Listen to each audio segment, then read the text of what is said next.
Welcome to the Verdin Verdict Sports Yeah, Show. I'm your host, Jacob Verdin. I'm joined here by Jeremiah Gray, G Sports. We got him on the phone this time. We got the mic situation a little situated. How you doing, G? good man. Feeling real good. Coming off a nice little national championship win for my Michigan Wolverines, man. First national championship I think since '96, '95 with Charles Woodson was there. So I'm on my high horse right now, man. Been talking a lot of noise to a lot of my friends and people I went to school with that said that Michigan would never win another national championship because they're in the Big Ten. So I'm feeling real good today on a Monday, on a Tuesday.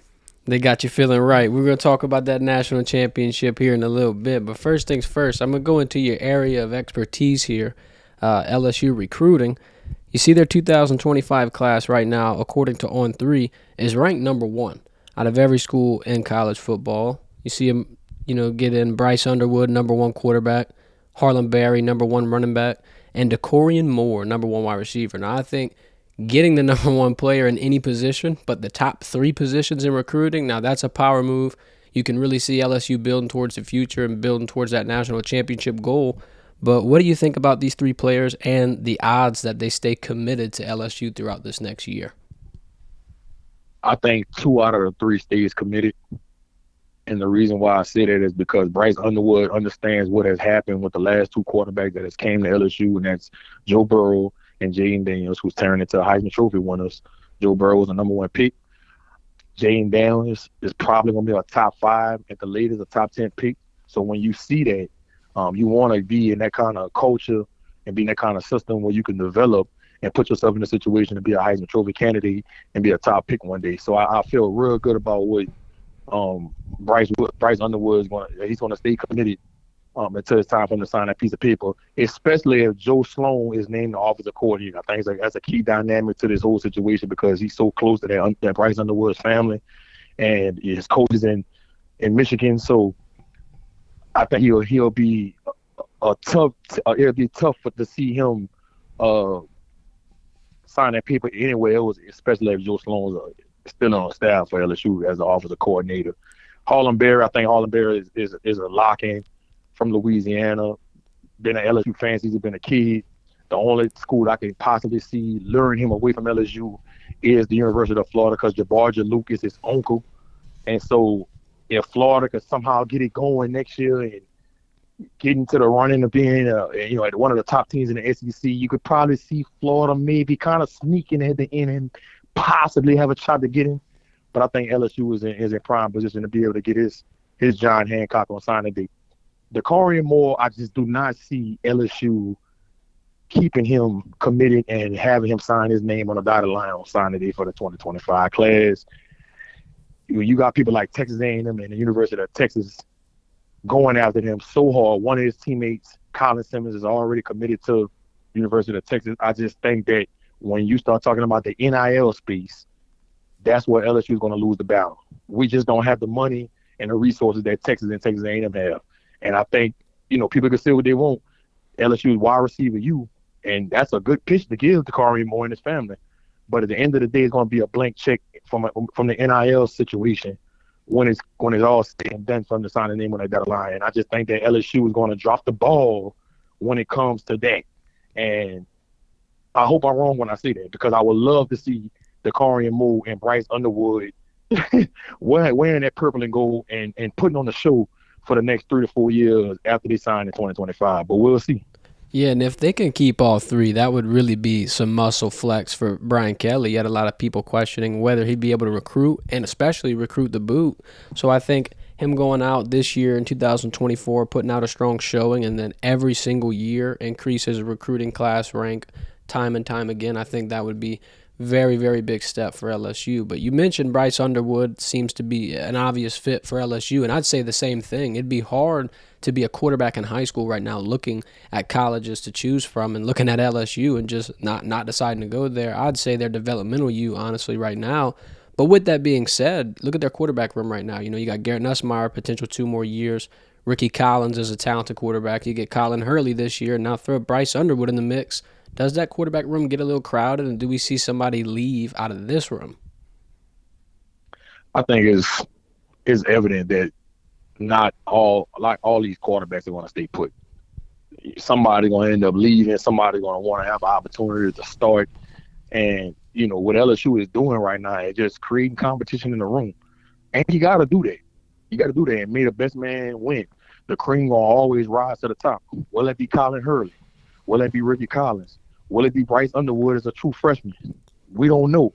Bryce Underwood is a transcendent talent. He's the type of quarterback that comes around once every decade.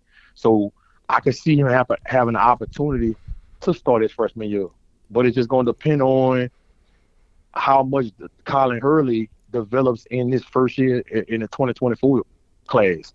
So it's going to be interesting, man. I don't see Garrett Nussmeier staying 2 years. I think he's going to have a good enough year next year to be able to come out for the draft. And I think Garrett Nussmeier, and with his dad playing in the NFL, coaching in the NFL, they understand the writing on the wall. When you get a kid like Bryce Underwood, who is the number one, not the number one quarterback, but the number one overall prospect in the country, who is just a physical specimen, I think he understands that leaving after next year, especially if he has a pretty good year, it doesn't make sense to come back. So I just think that somebody's going to be the odd man out. Will it be Colin Hurley? Will it be Ricky Collins? I don't know. It's going to be interesting to see how it all play out, though. And I'll tell you what, though, I'm glad LSU's in this situation where they have too many quarterbacks because, recent memory serves LSU fan correct.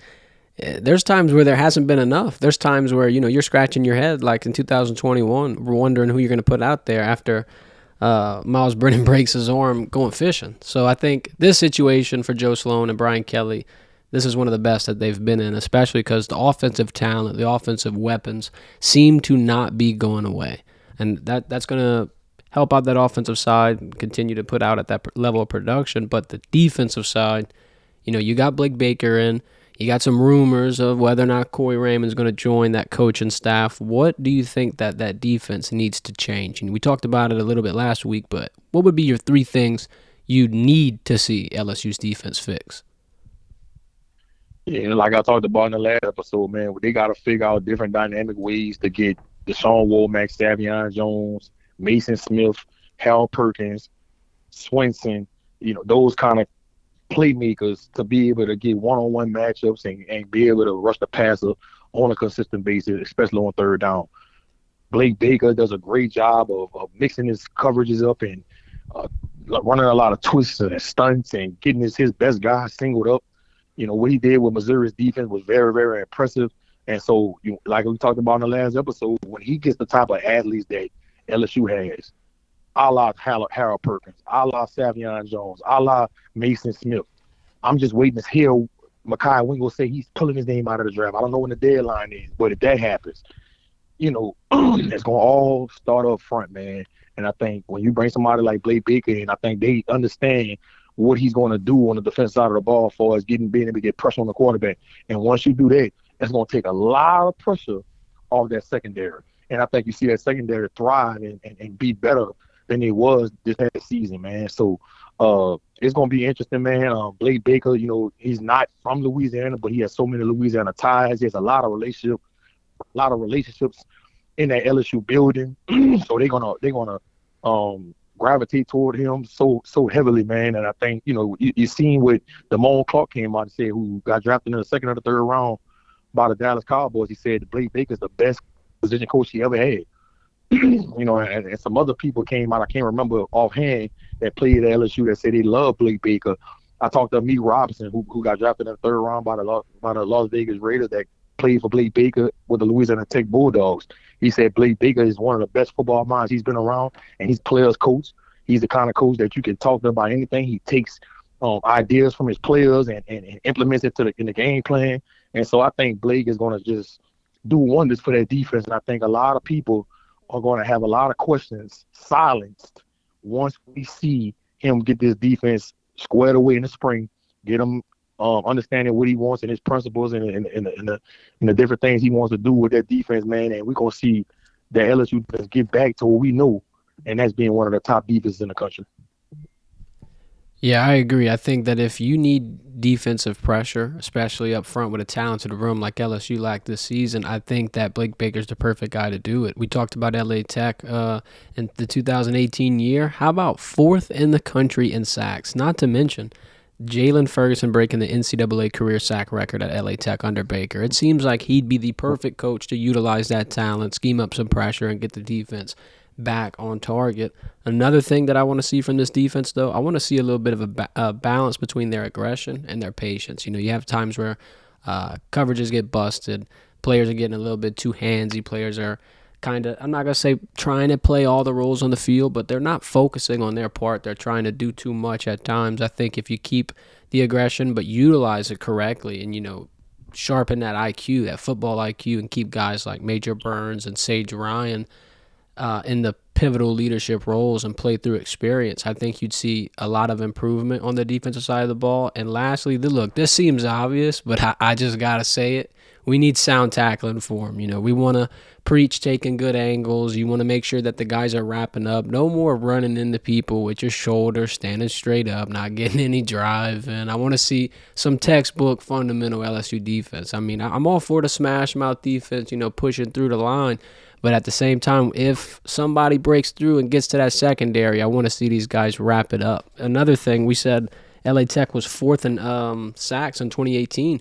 They were 12th in tackles, in total tackles. So I think Blake Baker, he's a very good, I would kind of call him like a blanket coverage coordinator. He's got a lot of years of experience at defensive coordinator, and he definitely can, prevent the offense from scoring, as you've seen at Mizzou, LA Tech, Arkansas State, his several coaching stops. You got several players that are going to depart LSU for the NFL draft. Do you see anybody else adding their name to the list of, the obvious? Mekhi Wingo, Andre Sam, Malik Neighbors, Brian Thomas, Jaden Daniels, Charles Turner, and last night's addition, Noah Cain. Oh, I was waiting to see what Josh Williams was going to do. I didn't see him decide if he was coming back or if he was putting his name in the draft. To my knowledge, Josh Williams does have another year. And I just think if he comes back, that's just going to make that running back room so much more talented with him, Trey Holly, and Caleb Jackson. That three-headed monster could be one of the best in the country. And all three of them do something different. And so I hope that Josh Williams decides to come back. I heard some rumors that he might transfer back home to Texas, where he's from, and go to Houston. I hope that doesn't happen, but we'll see. I'm waiting to see what his plans are going to be for next year. Yeah, and what stuck out to me about Noah Cain declaring, you paired out with Logan Diggs entering the transfer portal, and it seemed to me that the only reasonable explanation is that Josh Williams is returning. Either that, or you could go ahead and mark down a Caleb Jackson RB1 season. It wouldn't surprise me to see Caleb Jackson enter as the backup entering next year. But by the end of the season, he'll probably get the bulk of the carries. He'll probably show, enough stardom, enough shine to be able to take over that lead running back role. But like you said, it looks like Josh Williams will probably return. He kind of, talked about how he's leaning toward it. But at the end of the day, when you got talent like that and depth like that in the running back room, anything's possible. You could see him transferring. You could see him potentially going out with the experience that he has. But another person that I was interested to see at first, whether or not Zy Alexander would stay. He had that eligibility, but it looks like he's going to stay as well. And that's a big boost for the DB room because you're going to return Major Burns. You're going to return Zy now. At least you don't have to build that room from the ground up. You get to keep some of the more important pieces that gained a lot of experience last season. And I thought that Zy Alexander started getting better as the season went on, particularly around the time I think he got hurt in the Arkansas game. And it seemed like he started to figure it out. Early on in the season, it looked like the SEC was moving a little too fast for him, and he was trying to get comfortable with Matt House's defense and the way Steve was teaching him his technique. But I think Zy Alexander has all the measurables you look for in a corner, 6'1.5", long arms, athletic. I just think that he needed to get used to playing on that level, and it was just unfortunate he got hurt in that game, man, because he was starting to figure it out. I think if he comes back next year, especially under this Blake Baker defense, and I can't wait to see who they're gonna name as DB coach. I think you've seen him have a really, really good year in his second year at LSU. Me too. He's a pretty underrated cornerback. The smaller school guys don't get much love, but look at Andre Sam. Smaller school guy, McNeese, Marshall went out there, performed very well. I think you throw Zy Alexander's name in that mix as well. He's definitely a great talent. He's definitely someone that I would keep an eye on next year, and a big, big piece to a return in production for LSU. That'll be a big, big get. So Yep. I'm gonna switch it over to probably your favorite part of the show. This might arguably be your favorite part of any show so far this college football season. Go ahead, give me your national championship reaction. What was it like as a Michigan fan just watching Washington get destroyed? I will be honest with you. I was more confident in Michigan beating Bama than I was Washington. I knew Washington had the weapons with Polk and Dunzy and Penix at quarterback, McMillan at receiver too. I know Johnson was a little hobbled at running back, but I was concerned about how we was gonna face off against that defense. I mean against that offense. And we did a great job, man. Penix, he was on his back all night. We did a great job of disguising our coverages, sending nickel blitzes and safety blitzes, and just sometimes we wouldn't even blitz, and we was getting pressure just from our 4-man front. And I thought that was the difference in the game because Penix never got comfortable. They kept moving him off his spots, and he was one of the most accurate quarterbacks I've seen all year long. Last night it didn't look like it. He missed some open throws because he was just getting hit time after time after time, and that was the difference in the game. They just couldn't get their offense going.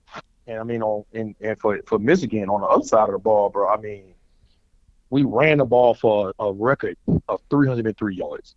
And that's what I said going into that game. I said, man, we got to make sure that we control the line of scrimmage with our offensive line because we have the best offensive line in the country, hands down. And they showed it last night. Corum had 134 yards rushing, 6.4 yards a carry.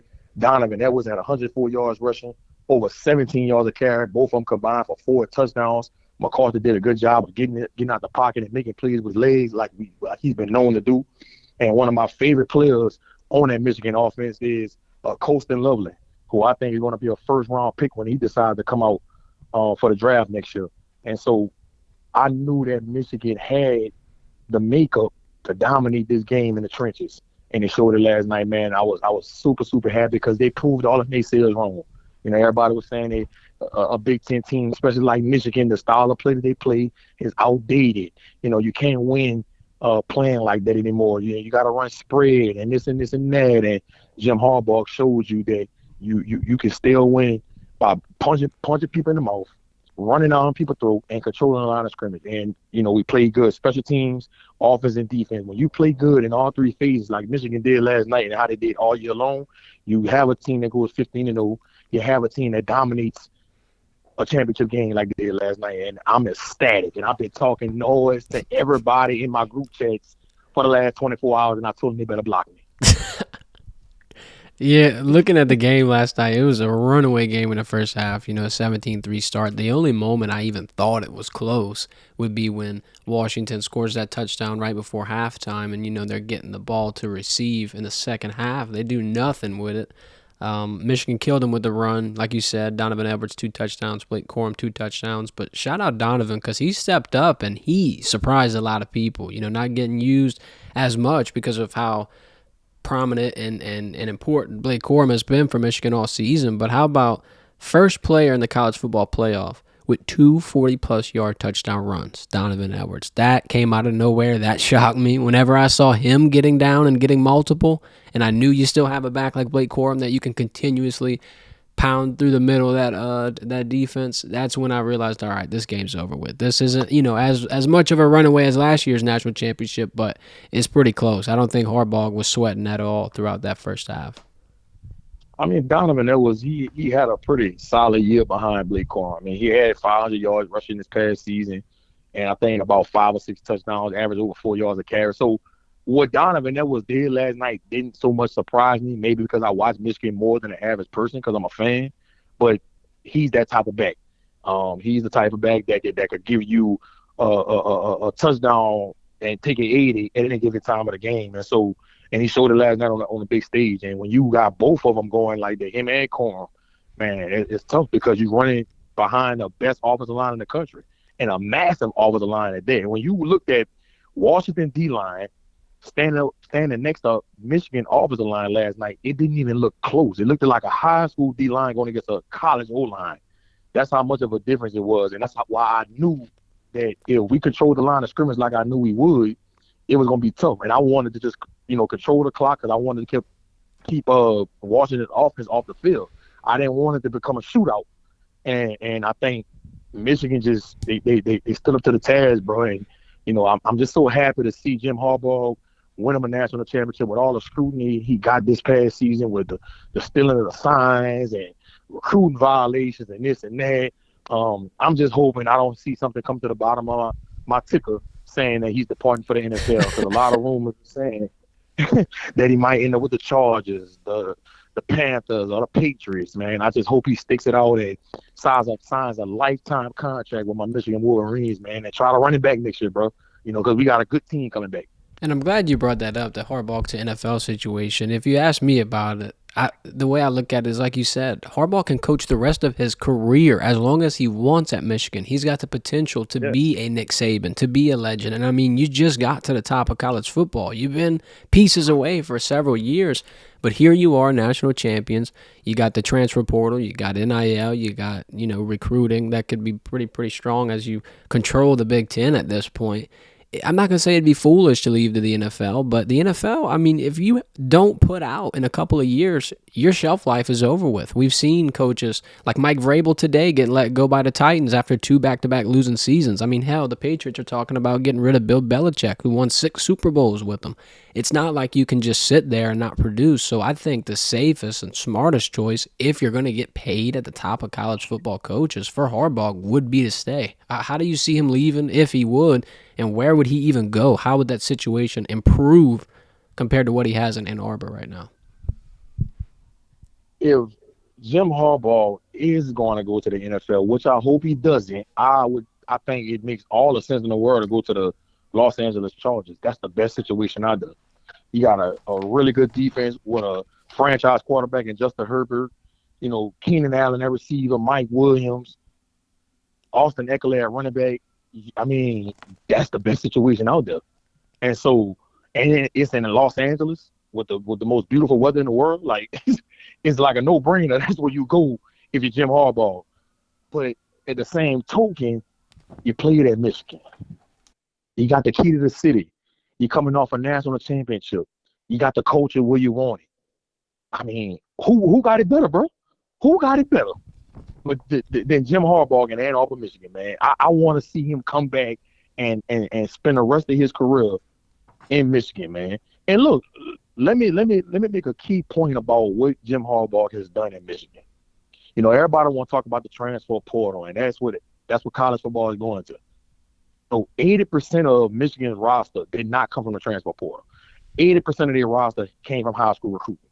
And that's why they won the national championship last night. People need to understand building a culture through high school recruiting is how you win national championships. Now, you might have some teams, some programs might, that fall in that 5 percentile that might get away with getting majority of their roster out the transfer portal and going to a national championship and even winning it. But I think if you want to see a level of consistency, which Jim Harbaugh is starting to show over the last 2 to 3 years at Michigan, you do it through high school recruiting, you do it through developing, and you do it the way he's done it. And that's why they went 15-0 this year. Those guys bleed blue and gold, bro. You saw it last night. Blake Corum on the podium crying, saying how much he loved Michigan and all the stuff they went through. He did it for his brother on side. And you don't do it for your brother on side that just got there in fall camp. You do it for your brother that came in when you came in high school. You know what I mean? And so I think that's the culture that he has there, man. You're not going to get that kind of feeling of that confetti falling and that camaraderie that you do in college football and in the NFL. Jim Harbaugh, you did that. You went to the 49ers. You did a great job. You got to the Super Bowl. You lost. You scratched that itch. Man, stay at your alumni, man, and keep trying to bring national championships in Ann Arbor, man. Yeah, and I think that, a Super Bowl, yeah, everybody wants one. Everybody understands also, though, how hard that is to attain. Not a lot of people get to hoist a Lombardi trophy up, whether it be coach or player. And to build off of what you were saying about the recruiting efforts, I think that is the beauty of college football. That's the beauty of being Jim Harbaugh and having your pick of the cream of the crop. I mean, once you enter this upper echelon of college football coaches now. There's not many people that, not many more coaches you could respect than Jim Harbaugh. Yeah, you got Nick Saban. Yeah, you got guys like Brian Kelly. But with Jim Harbaugh proving himself, getting a ring, and building a culture, like you just said, I think that he's got not only one of the best positions and one of the best schools, but he could potentially have one of the best dynasties being built. I think that Michigan, they're not going to go away anytime soon if Harbaugh stays. They've created a lot of noise, and they have a clear path to the playoffs every single year. I think that the Big Ten is Michigan's conference to lose right now, and they could run wild over college football if they can retain Harbaugh. Agreed. Another coach, we kind of mentioned him earlier, Bill Belichick. He's been linked to teams like the Falcons, team like the Chargers. He met with Robert Kraft on Monday, and they said no decision's been made yet. They were kind of wondering on what Belichick's plan for the future was and how he envisioned the Patriots getting back to the top of the NFL. But I'm not going to say all signs point to him leaving, but you got him favored to go to L.A. or another destination before New England. What do you think about that? Does Bill Belichick leave? And he's also, by the way, exclusively stated he does not want to retire. He wants to continue coaching. So it seems like another destination would be the case if he were to leave New England. Again, the Los Angeles Chargers is the only NFL job out there that I would want if I'm Jim Harbaugh or Bill Belichick. You go to the Falcons, that's a 2 to 3 year window it's gonna take to get that franchise where you want to get it to. The Panthers, same thing. The Commanders, same thing. I would be fighting over that damn Los Angeles Chargers job. I mean, that's what I would want to be. I mean, they have all the makeup to compete for a Super Bowl in year one. In year one. Can you imagine if Jim Harbaugh or Belichick go put their stamp on that organization? You already got the pieces in place, and then you go draft some other people to fill some little holes that you need to fill, and possibly pick up a couple people in free agency. I mean, they could be very well in the mix to compete for a Super Bowl in year one if Jim Harbaugh or Bill Belichick decides to go there. If I'm Bill Belichick, if I'm not going to the Chargers, I'm staying put in New England. I'm not going to the Falcons and trying to figure out how we gonna revamp this franchise that's going to take 2 to 3 years. Bill, you're getting old. Jim Harbaugh, you're 60. You're not getting any younger. All right, menopause is approaching both of you. Okay, so you might as well try to go somewhere like the Los Angeles Chargers and try to go win a Super Bowl sooner than later. All right, and that makes the most sense. And so I think Bill Belichick is not stupid. He probably sees the same writing on the wall as I see. And I think if he can't get that job, I think he stays put in New England. I think him and Robert Kraft had a transparent conversation about it, and I think that's what they're trying to figure out right now. Yeah, and looking at the openings, you got the Raiders, Chargers, Falcons, Panthers, Commanders, now Titans. I'm going to have to agree with you. It seems like the prime destination is Los Angeles, not only because of the location, but you got an unlimited amount of resources, and Los Angeles has a rabid fan base that has been waiting to win for so long. You get immediate buy-in if you're a big name like Belichick or Harbaugh. I think that's definitely the place to go. Before we get out of here, I want to ask you a quick little question. I know the Saints fans are going to love to hear this one. You hear insiders like Ian Rappaport talking about Dennis Allen potentially staying as the Saints head coach, but let's take a look at the last week of the NFL regular season. Kind of looks like he might have lost the locker room. You get the Jameis Winston whole controversy. What do you think about that, and what do you think about Dennis Allen's chances of coaching the New Orleans Saints in 2024? If Mickey Loomis hasn't made a decision by now, I don't think he's going to make a decision to fire him. I think he's bringing Dennis Allen back, and I'm very disappointed about that. Yesterday, everybody was rooting for us to beat the Falcons and hoping that we get some help and we get into the playoffs. I was one of those Saints fans that was not rooting for us to make the playoffs because I knew that would give Dennis Allen more time to be the Saints head coach, and Mickey Loomis would probably bring him back. All right, I don't give a damn that we won 4 out of our last 5 games. He's not a head coach in the NFL. All right, I think he's a great position coach. I think he's a great coordinator. Some people are just not made out to be a head coach, and that's fine. Wade Phillips was one of them.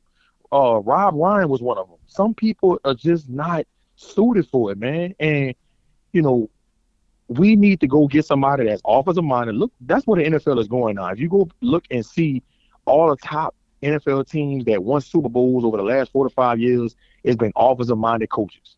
The last Super Bowl team to win it with a defensive-minded coach has been Pete Carroll with the Seattle Seahawks, if I'm not mistaken. Correct me if I'm wrong with that. But that's where the NFL is going. So we got to go find a young, innovative, offensive-minded coach that's going to come in here and revamp that offense and get that offense back to higher heights like we're used to seeing when Drew Brees was there. All right, and maybe that could get Derek Carr in the right direction. I don't know. Maybe we need to make a different. We need to make a change at quarterback. I don't know what we need to do, but we need to go get somebody as the head of a snake that's better than Dennis Allen. For Jameis Winston to get into victory formation and score a touchdown when Dennis Allen came out and said he told him to nail the ball, that clearly lets me know that your team don't respect you. You know, everybody will come out and say Jameis Winston is a bad teammate. Well, his teammates didn't say that about him, but like fans are saying he's a bad teammate. He has a losing mentality. Shannon Sharp went berserk on him on ESPN. I think it's more about Dennis Allen. Because if you respect your head coach, if your team respect the head coach, they're going to say, whoa, James, no, we're not going to do that. We're not going to do that. But they clearly don't give a damn about Dennis Allen. For them to go against his orders and still score that touchdown, winning in victory formation, make it luminous. What more you need to see? He has clearly lost the team. He's clearly not head coach material. He hasn't been, even going back to his Raider days, man. And we don't make a change, bro, we're going to keep setting the Saints franchise back more and more. And it's just it's a tough time to be a Saints fan right now, man. That's all I can say. It's tough. It's tough. I'm not even excited going forward. I have nothing to look forward to when it comes to the Saints. Like I have nothing. Like the draft, I'm not even excited about because all I keep thinking about, no matter what we draft on offense, is not going to put us in a situation that we compete for a division title or a Super Bowl. That's all I keep thinking about. So I mean, I'm appalled that Dennis Allen is still a head coach. Yeah, and especially because, preseason, you hear a lot of talk about the Saints being, Super Bowl underdogs or dark horses or what have you. They get the easiest schedule, and a lot of people are thinking they got a clear path to 10 wins, and they couldn't even get that in a very, very troublesome NFC South division where everybody has problems. The Falcons lose their coach. The Panthers lose their coach. The Bucs are led by Baker Mayfield to a shaky divisional win.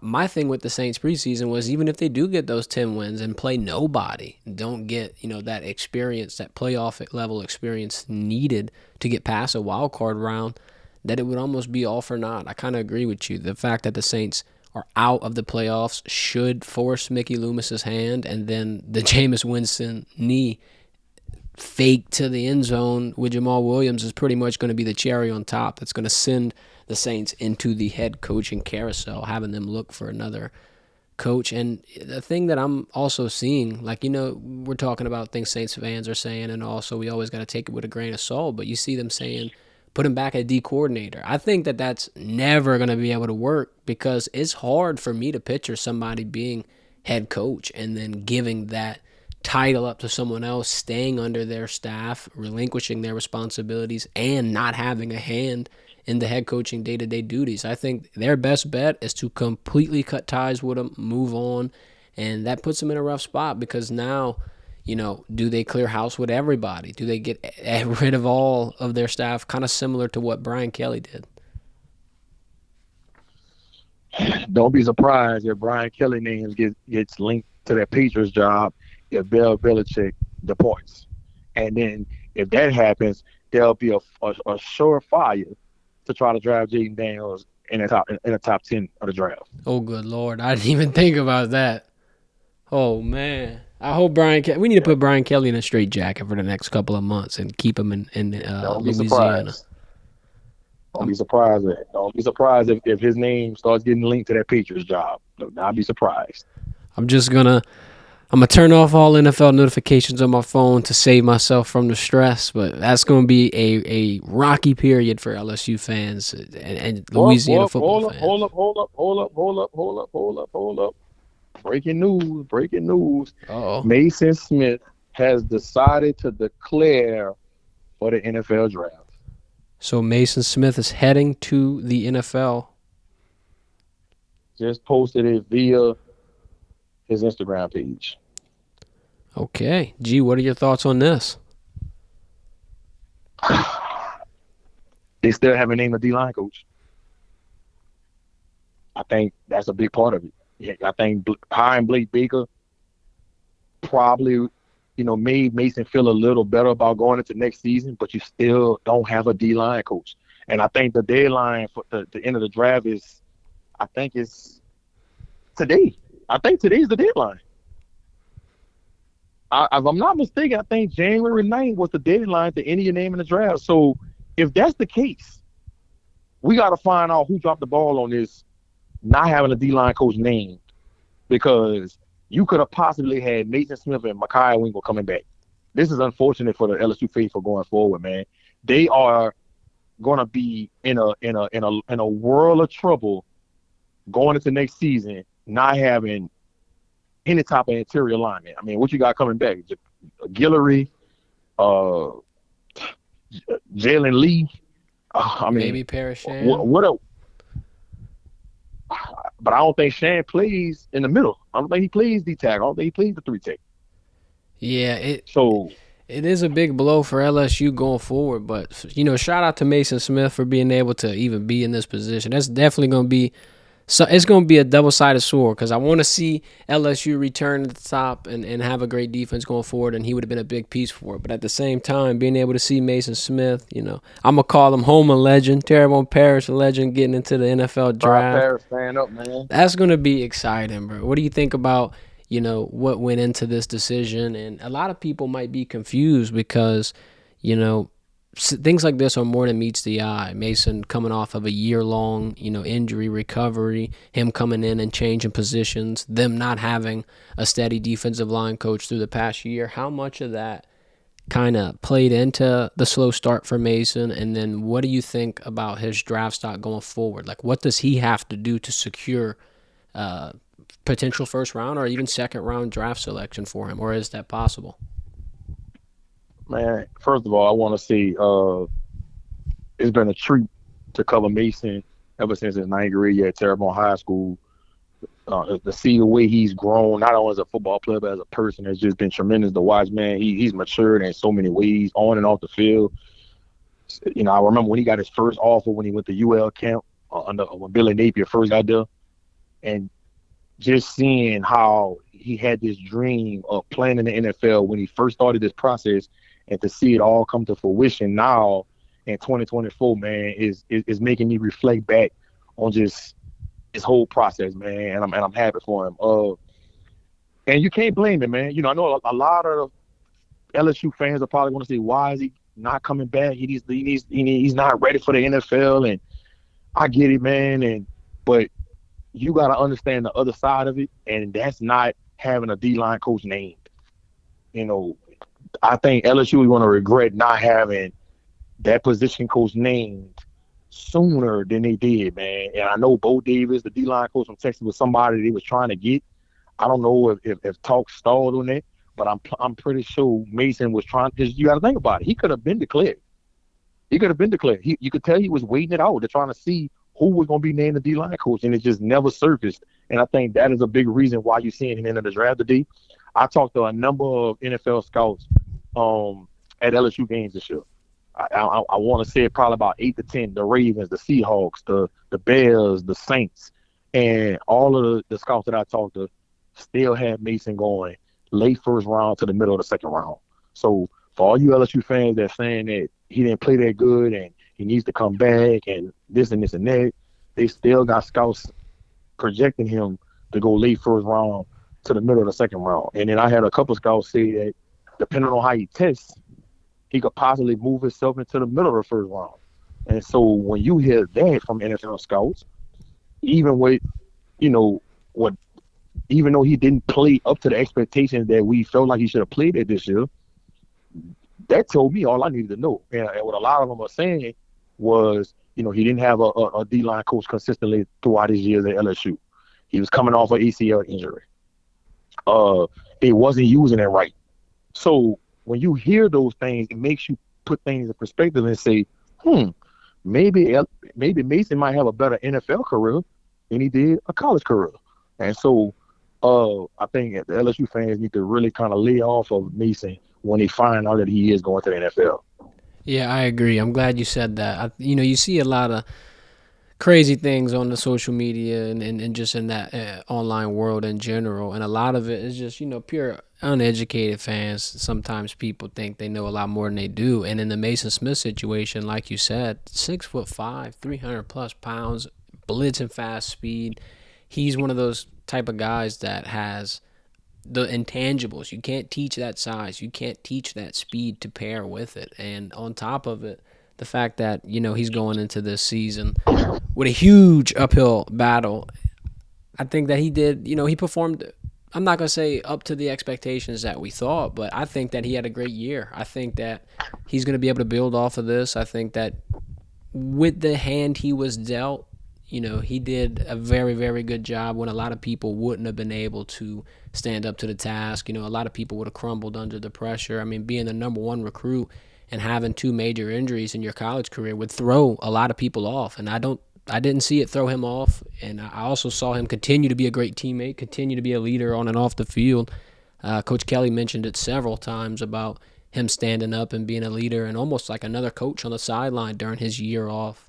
So I think, he proved a lot to NFL scouts, especially off the field, because not a lot of people are going to consider that. Not a lot of people are going to see, the character in an individual or how he's going to bring a team together. And I think, looking at Big Zero Mason Smith, that perfectly describes him and what he brings to the table and to a team on Sundays, potentially. Yeah, yeah, and like you said, man, you can't coach 6'5", 315 pounds, being able to move light on your feet the way he does. I think, we got to remember they just don't have a lot of NFL players being able to move at his size like that, man. And then he's so intelligent. He's going to be able to go to any kind of defensive scheme and pick up on it quick, So, and it just goes back to what the scouts were saying. Did LSU use him right? A lot of scouts feel like they didn't. And I think whatever NFL team drafts him, they're going to put him in a position to where that fits his attributes and what he does well.